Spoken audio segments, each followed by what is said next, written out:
tentang Musa. Ada apa dengan Musa?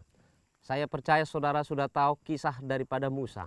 Bagaimana Musa dipanggil oleh Tuhan dari tanah Mesir menuju tanah Kanaan. Tapi ada satu peristiwa yang sangat indah ketika Musa dipanggil oleh Tuhan. Dan ini yang sangat penting. Ya. Kadangkala Tuhan juga akan memanggil kita dari satu tempat ke tempat yang lain tentunya. Dan ini kisah Musa adalah salah satu tokoh yang saya gemari saudaraku. Dan barangkali saudara juga senang dengan Musa. Bagaimana Tuhan memanggil dia dan menuntun dia, membimbing dia menjadi satu pemimpin yang sangat besar. Dan Alkitab mencatat kurang lebih 2 juta penduduk yang dia bawa. Laki-laki, perempuan, dan anak-anak tentunya. Bahkan banyak binatang-binatang yang dibawa keluar dari tanah Mesir menuju tanah Kanaan. Saudara yang dikasihi Tuhan Yesus, mari kita lihat dalam Keluaran pasal 3 ini. Apa yang dikatakan? Saya terlebih dahulu membacakan di ayat 23 pasal 2 saudaraku.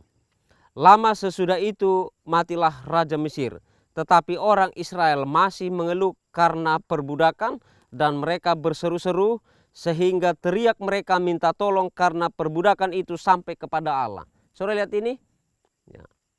Teriakan mereka sampai kepada Allah, ya. Karena mereka masih diperbudak saudaraku. Lalu ayat 24 mengatakan demikian, Allah mendengar mereka mengerang, ya. Lalu ia mengingat kepada perjanjiannya dengan Abraham, Ishak dan Yakub, maka Allah melihat orang Israel itu dan Allah memperhatikan mereka. Allah mendengarkan teriakan bangsa itu. Yang kedua, Allah mengingat janji yang disampaikan kepada Abraham. Janji apa itu saudaraku? Mari kita lihat kisah selanjutnya tentang Musa. Di ayat 5 pasal 3 saudaraku, saya akan memulai. Apa yang disampaikan oleh Tuhan kepada Musa. Lalu ia berfirman, Tuhan berbicara kepada Musa. Ya. Janganlah datang dekat-dekat. Saudara lihat ini, ya. Allah yang memanggil Musa, tapi Allah juga yang mengatakan kepada Musa, jangan datang dekat-dekat. Bayangkan saudaraku. Dia panggil saya, ya. Ayah saya memanggil saya, tetapi dia katakan kepada saya, jangan dekat-dekat. Ya. Ini berbeda ketika Tuhan memanggil Samuel, saudaraku. Allah memanggil Samuel sampai 3 kali, saudaraku. Samuel, Samuel. Ya. Lalu dia bangun dan dia datang. Dia cari, saudaraku. Lalu yang kedua Tuhan katakan, Samuel, Samuel, di manakah engkau? Lalu dia datang, saudaraku. Lalu yang ketiga kali, ya, Samuel datang dan berbicara dengan Tuhan. Tapi saat ini Musa dipanggil oleh Tuhan, tapi jangan dekat-dekat. Ada apa saudaraku? Jangan dekat-dekat. Lalu kita lihat kalimat selanjutnya. Janganlah datang dekat-dekat. Lalu yang kedua saudaraku, tanggalkanlah kasutmu dari kakimu. Perintah ini aneh saudaraku. Bagi saya sangat aneh. Kenapa aneh? Tuhan yang manggil, tapi Tuhan juga katakan jangan dekat. Lalu yang kedua adalah Tuhan juga katakan tanggalkan kasutmu. Ada apa dengan kasut saudaraku? Bertemu dengan Tuhan pakai kasut emang salah? Ya, pakai sepatu memang salah. Seringkali kita bertemu dengan Tuhan pakai kasut saudaraku. Tapi kasut yang mana saudaraku? Kalau saudara bertemu dengan Tuhan, jauhkan kasut. Kasut ini adalah salah satu lambang. Di mana saudaraku? Kotor saudaraku. Kalau kita pergi memakai sepatu keluar, apalagi barangkali musim hujan saudaraku, saudara bisa lihat kasut saudara, sepatu saudara kotor. Hati kita ketika bertemu dengan Tuhan, jangan pernah kotor. Tanggalkan kasutmu dan jangan dekat-dekat. Kalau saudara dekat-dekat, lalu saudara kotor, maka Tuhan katakan, tanggalkan kasutmu Musa. Saudaraku lihat. Lalu apa lagi saudaraku? Sebab tempat, ya, di mana engkau berdiri itu adalah tanah yang kudus. Lihat saudaraku. Sebab tempat di mana engkau berdiri adalah kudus, saudaraku. Yang pertama tadi dikatakan oleh Tuhan, jangan dekat-dekat. Lalu yang kedua adalah bahwa tanggalkan kasutmu kalau bertemu dengan saya. Lalu yang ketiga adalah di mana engkau berdiri, itu adalah tempat yang kudus, saudaraku. Ya. Kalau Tuhan hadir, entah dimanapun saudaraku ini kasih Tuhan, baik di rumah saudara, baik di kamar mandi, baik di luar, baik di hutan, entah dimanapun saudara berada, di gunung, di sungai. Kalau Tuhan yang hadir, saudaraku, maka tempat itu adalah tempat yang kudus. Saudara harus tinggalkan kasutmu. Saudara harus jauh-jauh dari Tuhan. Jangan mendekat. Oleh karena apa? Barangkali saudara memiliki dosa. Saudara harus tanggalkan itu semuanya. Ketika Tuhan memanggil Musa, dia harus lakukan ini. Saudara lihat, mari kita ke ayat selanjutnya, saudaraku. Apa yang dikatakan oleh ayat 1. Mari kita lihat, saudara.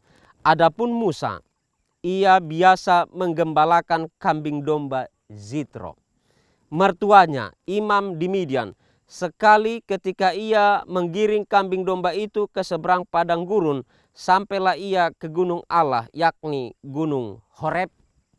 Lihat saudaraku, ternyata Musa adalah seorang gembala. Gembala domba daripada mertua, saudaraku. Bukan gembala dia punya. Bukan gembala dia punya. Saya pernah mengalami menjadi seorang gembala beberapa tahun, saudaraku. Hanya beberapa ekor domba saya. Saya lihat, ya, pengalaman yang begitu menyedihkan bagi saya adalah ketika kambing domba saya ini menginjak-injak tanaman daripada tetangga rumah saya, saudaraku. Pada saat itu adalah dia menanam sekian banyak semangka, saudaraku. Wow, saudaraku, saya punya kambing domba ini pergi menginjak semua semangka. Saudara lihat, waduh, ketika saya lihat, saudaraku, kebun daripada saudara tetangga saya ini semua hancur, saudaraku. Semangkanya habis diinjak oleh kambing domba saya. Berapa banyak kerugiannya pada saat itu. Pada saat itu saya masih umur SMP, saudaraku. Saya takut. Oleh karena apa? Kesalahan saya adalah domba saya, kambing domba saya pada saat itu sangat lengah saya. Saya tidak jaga hanya beberapa jam, saudaraku. 1-2 jam saya meninggalkan. Oleh karena saya bermain dengan sahabat saya, teman saya. Tapi kambing saya pergi ke ladang tetangga rumah kami. Dan saudaraku ini kasih Tuhan Yesus, tetangga saya menangkap semua kambing domba saya. Dia ikat semuanya di pohon, saudaraku. Lalu pada sore hari ketika saya mencari kambing domba saya tidak dapatkan. Lalu pemilik daripada ladang ini datang ke rumah, menemui orang tua saya bahwa kambing domba saudara Wilman telah menginjak ladang semangka kami dan semua hancur, saudara yang dikasihi Tuhan.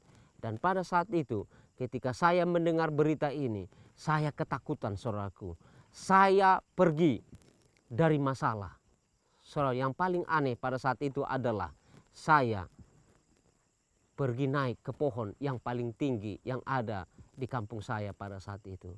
Kenapa? Saking takutnya. Tapi saudaraku ini kasih Tuhan, saya mengingat pada saat itu pada jam 9 malam saya harus bertanggung jawab akan apa yang saya lakukan terhadap kambing domba saya.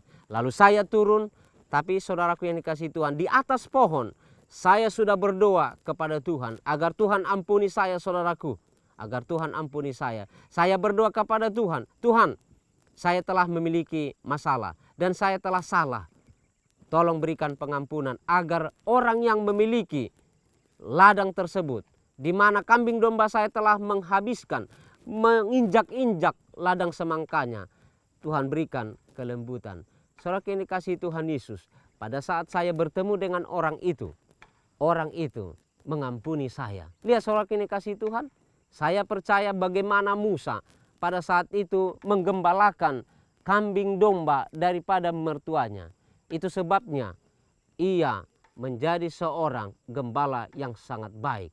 Lalu apa yang dikatakan ayat selanjutnya? Mari kita baca saudaraku. Di ayat 2. Lalu malaikat Tuhan menampakkan diri kepadanya ketika Musa menggembalakan domba sampai ke gunung Horeb. Maka Tuhan datang melalui malaikat. Dia menampakkan dirinya kepadanya di dalam nyala api yang keluar dari semak duri. Saudara lihat ini, ya. Itu sebabnya di ayat 5 saya katakan tadi, ketika Tuhan menampakkan dirinya, ya, itu adalah tempat yang suci. Dia harus jauh, tidak boleh dekat-dekat. Yang kedua, menanggalkan kasutnya. Dan pada saat ini saudaraku, Tuhan menampakkan dirinya kepadanya di dalam nyala api yang keluar dari semak duri. Ya. Ini menjadi suatu pertanyaan bagi kita saudaraku. Api keluar dari semak duri, tetapi semak itu tidak terbakar. Wah, hebat sekali saudaraku. Ya. Bertemu dengan Tuhan, Musa bertemu dengan Tuhan melalui nyala api, di mana kelihatannya semak duri itu terbakar, tetapi tidak menghanguskan saudaraku. Semak duri itu tidak hangus, semak duri itu tidak terbakar, tapi ada nyala api saudaraku. Ya, kadang-kadang saudaraku ini kasih Tuhan, Tuhan menampakkan dirinya dalam kehidupan kita seperti nyala api, tetapi tidak menghanguskan. Lalu saudaraku ini kasih Tuhan, apa yang terjadi? Mari kita lihat saudaraku. Ya, di dalam nyala api yang keluar dari semak duri, lalu Musa melihat dan tampaklah semak duri itu menyala, tetapi tidak dimakan api. Saudaraku ini kasih Tuhan Yesus, bagaimana satu mujizat yang dilihat oleh Musa, di mana semak duri ada apinya, tapi tidak dimakan oleh api. Ya, pada saat ini saudaraku, saya sedang berada ya di semak duri. Ini adalah alang-alang saudaraku. Saudara bisa lihat, ini adalah alang-alang. Lalu di belakang saya ini ada nyala api. Tapi semak duri ini, alang-alang ini tidak dimakan oleh api. Lihat saudaraku, begitu ajaibnya Tuhan. Ketika kita bertemu dengan Tuhan, Dia bisa lakukan apa saja dalam kehidupan kita ini. Dia ingin membakar, tetapi tidak menghanguskan saudaraku. Lalu mari kita lihat di ayat 4 saudaraku. Ya. Ketika dilihat Tuhan bahwa Musa menyimpang untuk memeriksanya. Nah, ini saudaraku, ini adalah satu ayat ya, yang menggelitik dalam kehidupan saya saudaraku. Ketika dilihat Tuhan bahwa Musa menyimpang untuk memeriksanya. Kadang-kadang saudaraku ini kasih Tuhan, kita memeriksa sesuatu yang tidak perlu kita periksa. Tapi jangan lupa Tuhan melihat dari atas langit saudaraku. Tuhan melihat dari atas sorga. Ya, ketika kita ingin memeriksa sesuatu, saudaraku, Tuhan lihat saudaraku. Jangan pernah memeriksa sesuatu yang bukan pekerjaan saudara. Jangan pernah melihat sesuatu yang bukan urusan saudara. Ya, karena Tuhan melihat. Saudara lihat ini. Ya, mari kita lihat kalimat selanjutnya saudaraku. Ketika dilihat Tuhan bahwa Musa menyimpang untuk memeriksanya, berserulah Allah dari tengah-tengah semak duri itu kepadanya. Lihat saudaraku. Dari semak duri. Ini saudara boleh lihat. Dari semak duri saudaraku. Ada suara yang didengar oleh Musa. Suara apa itu saudaraku ini kasih Tuhan? Dia tidak boleh memeriksa. Kenapa?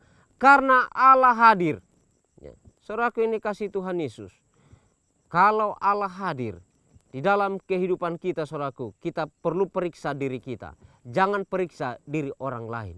Tapi lihat diri saudara, jangan lihat diri orang lain. Lalu saudaraku ini kasih Tuhan. Ayat 6 mengatakan demikian. Lalu Allah berfirman, apa dikatakan saudaraku? Akulah Allah ayahmu. Ya. Allah Abraham, Allah Ishak, dan Allah Yakub. Lalu Musa menutupi mukanya sebab ia takut memandang Allah. Lihat saudaraku ini kasih Tuhan, ketika Allah mendengarkan dan melihat apa yang dilakukan oleh Musa pada saat itu. Dan Tuhan juga berfirman kepada Musa agar dia tidak menyimpang, agar dia tidak memeriksa apa yang sudah dilakukan oleh Tuhan. Yang Tuhan mau adalah Musa harus memeriksa siapa dirinya. Saudaraku, ketika saudara ingin bertemu dengan Tuhan, saudara harus periksa siapa diri saudara. Lalu yang kedua, ketika saudara ingin bertemu dengan Tuhan, saudara jangan pernah menyimpang dari Tuhan. Dan yang ketiga saudaraku, ketika saudara bertemu dengan Tuhan, saudara harus jauh-jauh. Arti jauh-jauh, saudara tidak melakukan dosa di hadapan Tuhan. Yang keempat saudaraku ini kasih Tuhan, ketika saudara bertemu dengan Tuhan, saudara harus membuka kasutmu. Apa saudaraku? Membuang semua kotoran dalam kehidupan kita ini. Membuang kotoran dalam hatimu. Membuang kotoran dari bibirmu saudaraku. Kadangkala kita menyakiti hati orang melalui bibir kita saudaraku. Melalui mulut kita. Saudara harus buang itu ketika kita bertemu dengan Tuhan. Lalu saudaraku, di ayat 6 apa yang dikatakan oleh Tuhan? Lagi ia berfirman kepada Musa, Akulah Allah ayahmu, Allah Abraham. Lihat saudaraku, Allah Ishak dan Allah Yakub. Kenapa Tuhan menyatakan ini kepada Musa? Terlalu banyak nama yang disampaikan oleh Tuhan kepada Musa. Allah ayahmu, Allah Abraham, lalu Allah Ishak dan Allah Yakub. Kenapa Tuhan tidak sampaikan hanya Allah Abraham? Tapi ada 5 kurang lebih dia sampaikan. Kenapa saudaraku? Agar Musa tahu bahwa atas nama yang 5 ini adalah Allah yang begitu ajaib. Lalu Musa harus tahu melalui Abraham dan selanjutnya Tuhan telah menyertai orang-orang ini. Dan orang-orang ini sangat tunduk kepada Tuhan. Dan orang-orang ini mendengarkan apa yang disampaikan oleh Tuhan. Saudara lihat, Tuhan mau Musa sama seperti Abraham, sama seperti Ishak, sama seperti Yakub, dan sama seperti ayahnya. Lalu yang ketujuh, saudara ini kasih Tuhan, apa yang Tuhan mau daripada Musa? Saudara lihat ini, ketika Musa mendengarkan suara Tuhan, ya, lalu Musa menutupi mukanya. Saudara lihat, ya, Musa menutupi mukanya. Kenapa dia menutupi mukanya saudaraku? Kalau saya bertemu dengan orang, kalau saya menutupi muka saya berarti ada sesuatu yang salah dengan hidup saya. Ada yang salah dengan orang lain. Ketika muka saya tutupi saudaraku. Bayangkan kalau saya tutupi dengan kain. Atau saya tutupi dengan tangan saya saudaraku ketika bertemu dengan orang lain. Ini bertemu dengan Tuhan. Musa dipanggil oleh Tuhan. Tapi dia menutupi mukanya saudaraku. Apakah mukanya Musa sangat jelek? Tidak saudaraku. Muka daripada Musa adalah wajahnya sangat ganteng. Barangkali saya kalah saudaraku yang dikasihi Tuhan. Tapi dia menutupi mukanya. Kenapa saudaraku? Dia tidak sanggup melihat Tuhan. Oleh karena apa saudaraku? Oleh karena dia belum memeriksa dirinya. Atau yang kedua, ketika Musa melihat atau memeriksa dirinya, dia sangat malu, begitu besar dosanya tentunya. Dia tidak layak bertemu dengan Tuhan. Saudara ini kasih Tuhan.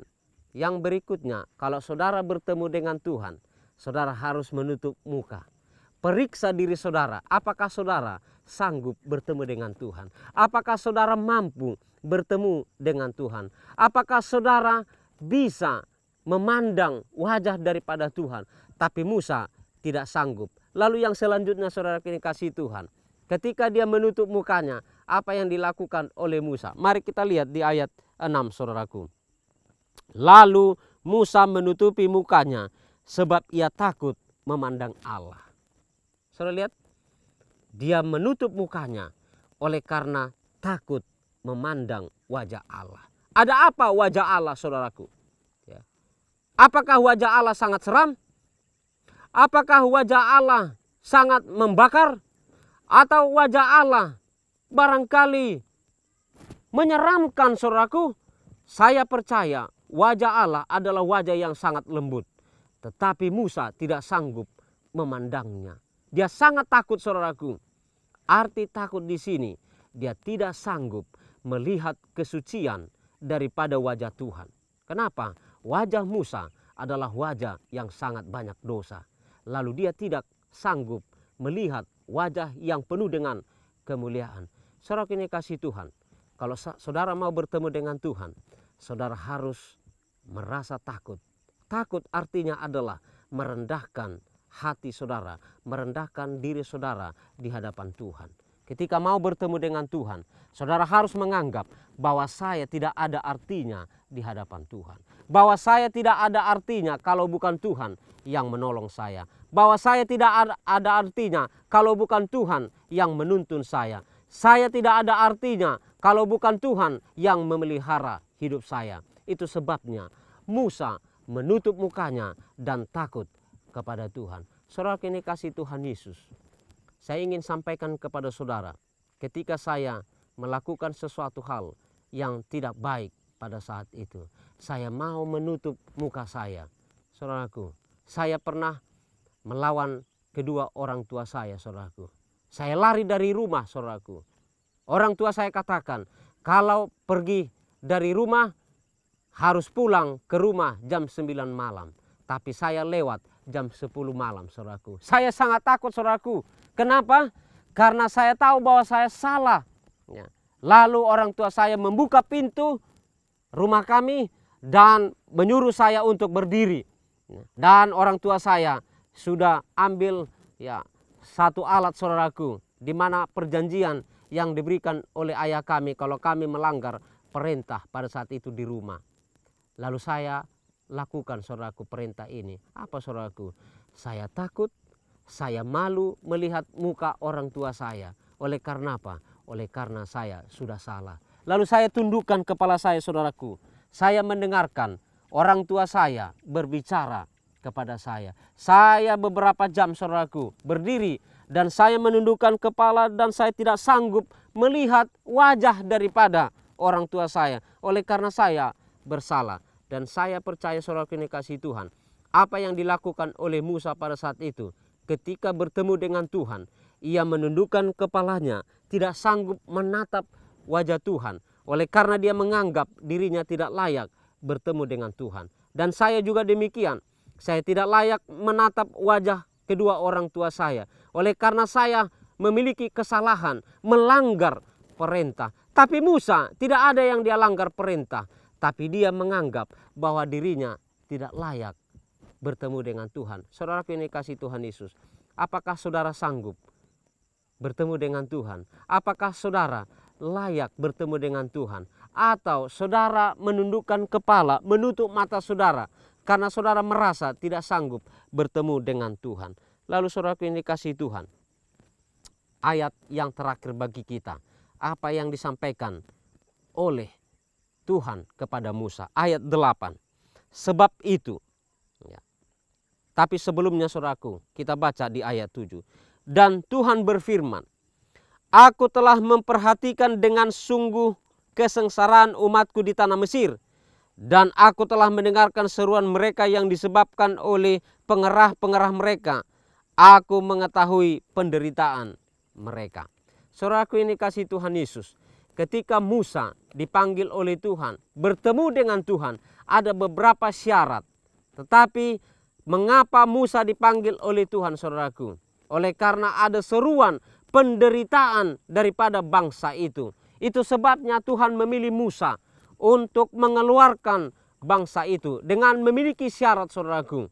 Dengan memiliki syarat. Ayat 9, saudara, ayat 8, saudara ini kasih Tuhan. Sebab itu aku telah turun untuk melepaskan mereka dari tangan orang Mesir dan menuntun mereka keluar dari negeri itu ke suatu negeri yang baik dan luas, suatu negeri yang berlimpah-limpah susu dan madunya, ke tempat orang Kanaan, orang Het, orang Amori, orang Feris, orang Hewi, dan orang Yebus. Ketika bertemu dengan Tuhan, saudaraku, saudara lihat ini, ada janji Tuhan yang pasti, ada susu dan madu. Saudaraku, ketika Tuhan janjikan ini kepada saya, pendeta Habiahan, ada susu dan madu. Lihat. Tapi sebelum saudara dengan saya menikmati susu dan madu, maka beberapa syarat yang disampaikan oleh Tuhan melalui Musa. Tuhan katakan jangan dekat-dekat. Lalu yang kedua, tanggalkan kasutmu. Itu yang disampaikan oleh Tuhan kepada Musa. Lalu yang berikutnya saudaraku, tutup mukamu.